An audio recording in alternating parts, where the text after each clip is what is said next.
Hi, and today I'm going to talk to you a little bit about the three major approaches to ethics in contemporary philosophy. And the way I'm going to do that is by filling out a table categorizing each of the three moral theories according to several different dimensions. So, great. So we've got on the top, you see on the top row, you see utilitarianism, Kantian ethics, and virtue ethics, or utilitarian consequentialism, Kantian deontology, and virtue ethics. Philosophers are pretty evenly split between the three. So if you look at the 2011 philosophy papers survey of philosophers, you've got about 25% are utilitarian, 23% are Kantian, and 18% are virtue ethicist. The remainder of the responses were made up of things like 4% think that all of ethics is wrong, 2% adopt an alternative, 1% don't respond, right? So it's all piddly percentages after these three. So let's talk about the first dimension that I want to evaluate these three moral theories, which is value monism. So whether each of the categories of ethical theories is value monist or value pluralist. To be a value monist means that you think that there is one moral value, that there is one thing that all values reduce to. So beauty, courage, truth, happiness, free speech, free choice, liberty, all of these things, do they all reduce just to one, right? Now maybe you think, well, that seems really reductionist, right? But one way to think about it is, if you have a moral theory with more than one value, you have two values, you've got problems, because you've got situations where the value is going to pull in opposite directions. And then your theory is going to have to manage the fact that it either just doesn't provide an answer, or you've got to have some sort of hierarchy of values that rank them according to each other. It tends to be the case that whenever philosophers have tried to develop a moral theory that involves more than one value, and then posit some sort of strict hierarchy of how to balance the values against each other, it just comes across as really dumb and faces a lot of problems. So another reason to think that value monism, one reason to think that this is the right approach is that this is exactly what we do, for example, in the sciences, right? You're looking for what are the fundamental laws of nature, what is the fundamental bits of matter, like what is the one theory that analyzes everything else in terms of some sort of simplistic atom, some simplistic set of laws, like maybe not simple, but singular set of laws, like low number of particles. So these moral theories are offering us a picture of value and moral rules that, well, at least two of them do, reduce things down to one, which is to say utilitarianism and Kantian ethics are both value monist. The utilitarians will take happiness and suffering, so happiness is the positive value and suffering is the negative value, as the single thing that is a value in the universe. Everything else reduces to it. So a beautiful painting is valuable because it's beautiful, but really the value of beauty reduces to the pleasure that someone gets in experiencing the beauty, right? So beauty doesn't have its own intrinsic fundamental value. Nothing does, except for happiness, according to the utilitarian. Kantian ethics is going to reduce everything to free choice. So respecting someone's free choice is going to be the number one value. Transgressions against free choice would be the one disvalue. And then virtue ethics will be the theory that says this is all wrong, right? We need to embrace the wide zoology, the elaborate classifications of all sorts of different values that the universe possesses. It doesn't just reduce to one. So happiness, free choice, beauty, truth, courage, fairness, gumption, friendship, whatever you want, right? Just let all values be as they are. Don't try to reduce them to one another. How is the virtue ethicist going to handle the issue of conflicting values? How is the virtue ethicist going to deal with the fact that they seem to, if you've got all of these values, how do you give a rule, right? If you have happiness as the one thing, there's a value you have to maximize. For the Kantian, there's one value that you need to respect. For the virtue ethicist, there's just all sorts of stuff. How do I make a decision if I don't embrace some sort of atom to make sense of it all? We'll see, right? They're going to have their own way of doing this. Great. I gotta take a break. And we're back. So you can't tell this doesn't come across on video, but this is Sunday night in my office, and the university turns off the air conditioning on the weekends, and I have to turn off my fan to record, so it's getting kind of hot in my office. But moving on, codifiability. So codifiability means that you can produce a sort of algorithmic rule, maybe not algorithmic, but a rule which the ethical theory gives to designate actions as right or wrong. Because utilitarianism and Kantian ethics are value monists, they're able to do that. The utilitarian, whereas the virtue ethicist is not going to be able to give a rule. How do you provide an ethical theory if you don't have a rule? We'll get into that as we move on, but let's start with what the rules are. For the utilitarian, what's called the greatest happiness principle, dating back to John Stuart Mill, who called it that. So perform which of your available actions would maximize happiness, that's the right action, in the universe and minimize suffering. Wrong actions is anything else that's available to you, right? So the right thing to do is whatever's going to add the most good to the world, make the universe a better place. In the grand scheme of the history of the universe, if you can do something that means that if you calculated up all the happiness and suffering in the universe over the course of the entire history of it, if you can make it such that there is more happiness and less suffering in that history, that's the right action. And if there's something else that doesn't do that, that's what you shouldn't do. So that's the utilitarian action. For the Kantians are also going to say there's just one moral rule, but there's at least two candidates for it. Kant himself, who is the originator of Kantian ethics, don't think of Kantian ethics as just trying to explain what Kant thought. Really, he's more like the originator of the theory in the way that like Newtonian physics comes from Newton and Einsteinian physics starts with Einstein. But it's not that we're just trying to make sense of what Kant said. We're trying to develop and further develop and prove some form of moral theory that dates back to its beginning with Kant. So there are two formulations or proposals for what the categorical imperative are.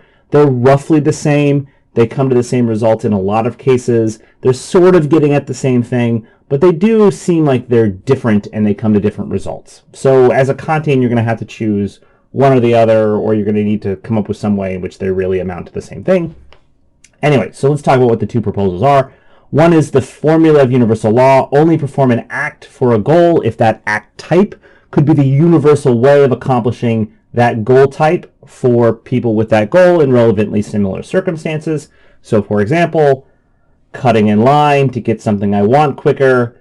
Could everybody cut in line to get something they want quicker in similar circumstances to me? No, because if I'm just cutting in line because I want something quicker at the ATM, if everybody was doing the same thing, there wouldn't be a line to cut in front of, and the rule by my proposed act for a goal wouldn't work.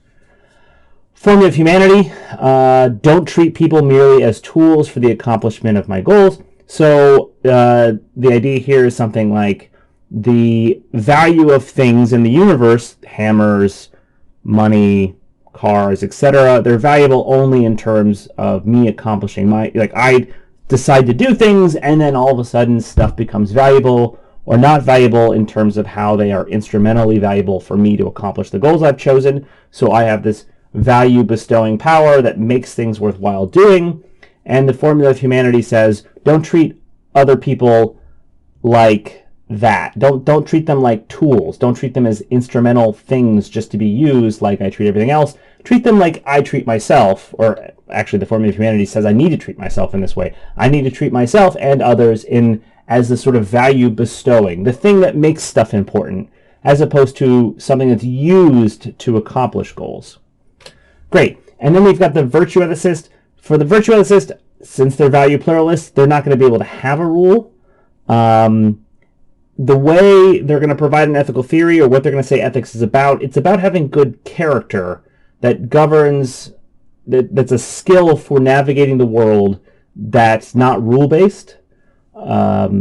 So what is that like? So for example, writing a poem, right? Being a good poet.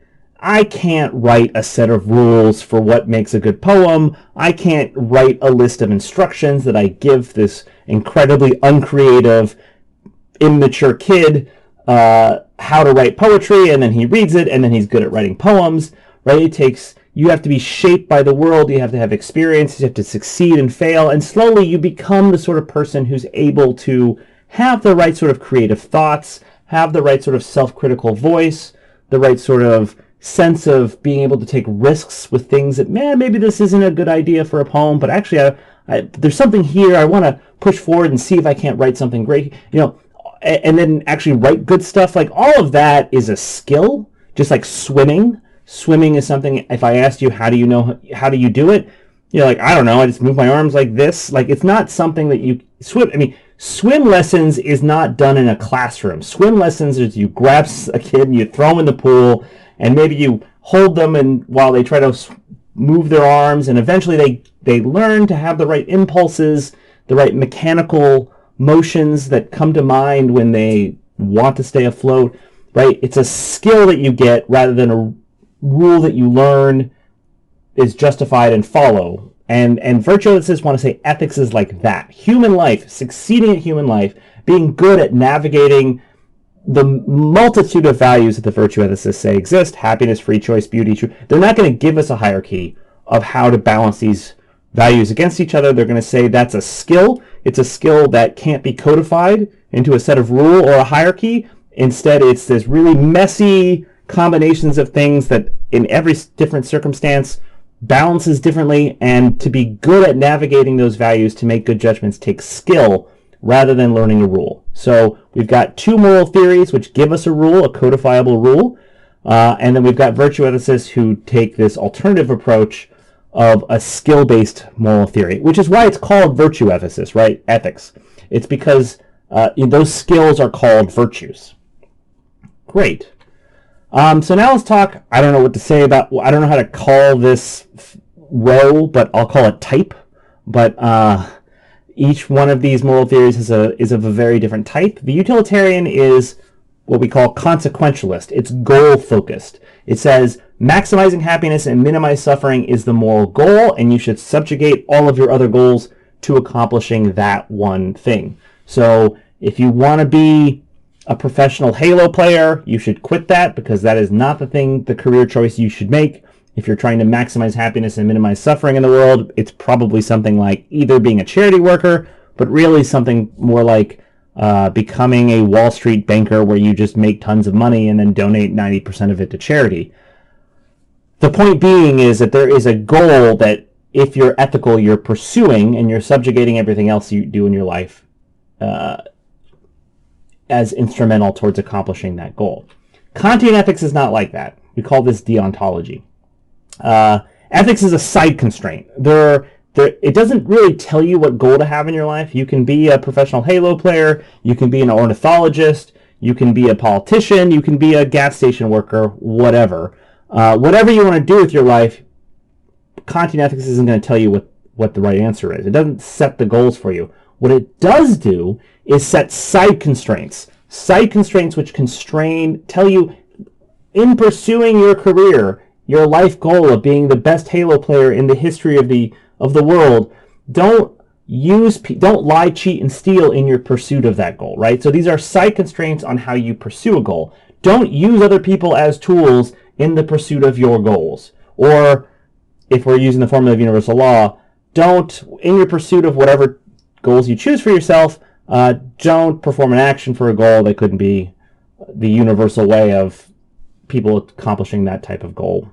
Anyway, lastly, we've got virtue ethics, and as we've already seen, it's this character-focused view. It's like, it's not that there's a rule that governs actions, but rather virtue ethics is going to talk about the sort of character you need to have to be a good human being, to be a mature, skilled person who can succeed at life through being so good at life. Not through pure luck. Of course, I think the virtue ethicist is going to accept that luck is a component in living a good human life, but that there is this large part which is just you being so skilled and so mature and so experienced and so able to navigate friendships and balance the needs of friends against your own autonomy, against when I need to tell a lie to keep someone happy because it would be too cruel to let them know something, versus, yeah, this is going to make them unhappy, but the right thing to do in this case is to tell them the truth. All of that is an element of character. Do you have the skill to be good at balancing these value judgments into coming to finally a good conclusion about what you need to do, the right decision about what you need to do? It's so hot. Okay, so the last bit. We've talked about the types, and now those types come with differences in the way that they see or conceive of immorality, right? So sometimes this is traditionally talked about in terms of sins of temptation versus sins of ignorance. Do we think of immorality as failures where you give in to temptation, or where you were ignorant or not that it was you were tempted out of doing wrongdoing, but you were just unable to see the right thing? A colleague of mine really hates this talk of temptation and ignorance, partially because ignorance makes it seem like it's not your fault. Here's maybe a better, dropping the sort of historical terminology that might be a little bit couched in religious things. Here's a better way of thinking about it: failures of will versus failures of character. Two of the moral theories, and you can guess which two, because it's the same two every time, see immorality as failures of will. That you know what the right thing is to do, but you are tempted to doing something selfish or something you want to do that's not the right thing. One of the moral theories is going to say, it's not that, what is the one? It's virtue ethics. It's not that, for the virtue ethics, it's not that I